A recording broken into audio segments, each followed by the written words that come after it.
আসসালামু আলাইকুম। আপনারা কেমন আছেন? যে যেখানে আছেন ভালো থাকেন, সুস্থ থাকেন, নিরাপদে থাকেন, আর রমজানে নির্ভেজাল খাবার খান।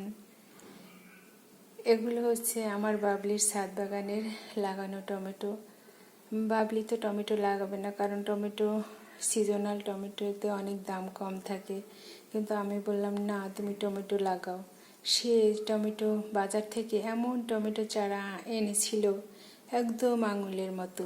সে আঙুল দিয়ে খুঁটিয়ে খুঁটিয়ে 15-20টার মতো চারা লাগিয়েছে, একটা চারাও মরেনি। তা থেকে এই টমেটোগুলো এসেছে, এবং এই টমেটোগুলো খেতে এত মিষ্টি যা কল্পনাও করতে পারি না। গতদিন আমি বিকালবেলা এগুলো হারভেস্ট করেছি, কারণ এই টমেটোগুলো যদি পাখিতেও প্রচুর খায়, কারণ পাখিদের তো আর থামানো যাবে না, ওরা খেয়ে যা থাকে সেগুলো আমি হারভেস্ট করে নিয়ে এসেছি লাল টুকটুকে একটা ঝুড়িতে। লাল টুকটুকে টমেটো। আমার সোনা পাখিরা থাকলে কতই না খেত আমার সকাল, আমার ছাদু, আমার স্বামী সোনামণি, আমার রিমন, আমার মিম, আমার কলিজার টুকরোরা অনেক দূরে থাকে। আমি থাকি আমার সোনা পাখি, আমার বাবলি সোনার কাছে আর আমার মামুনির কাছে।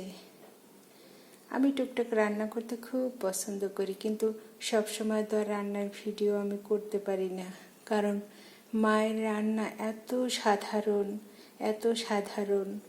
মানুষ কি বলবে যে এত সাধারণ রান্না কি মানুষ, রেসিপি কি মানুষ ভিডিও দেয়? এই জন্য আমি আসলে লজ্জায় দেই না। তো এই টমেটোগুলো আমি প্রতিদিন ভাতের সাথে গোল গোল রসগোল্লার মতো একদম খেয়ে ফেলি। আবার মাঝে মাঝে আমি কি করি, পেঁয়াজ, তেল আর শুকনো মরিচ দিয়ে একদম চটকে, আর একটু ধনেপাতা দিয়ে, সরিষার তেল দিয়ে চটকে গরম ভাতের সাথে খাই। খেতে অসাধারণ। 1 প্লেট তো ভাত এই সালাদ দিয়েই খাওয়া হয়ে যায়। দেখুন কত সুন্দর কালার, একদম টুসটুসে রসগোল্লার মতো। আপনারাও ইচ্ছা করলে ছাদ বাগানে বাগান করবেন, কারণ প্রকৃতি কখনো মানুষকে অসম্মান করে না, অপমানিত করে না, কষ্ট দেয় না। প্রকৃতি মানুষকে ঠকায় না সত্যিকার অর্থে। এই যে আমার বাবলির পরিশ্রমের এক ঝুড়ি লাল টুকটুকি টমেটো। সবাইকে ধন্যবাদ। আসসালামু আলাইকুম।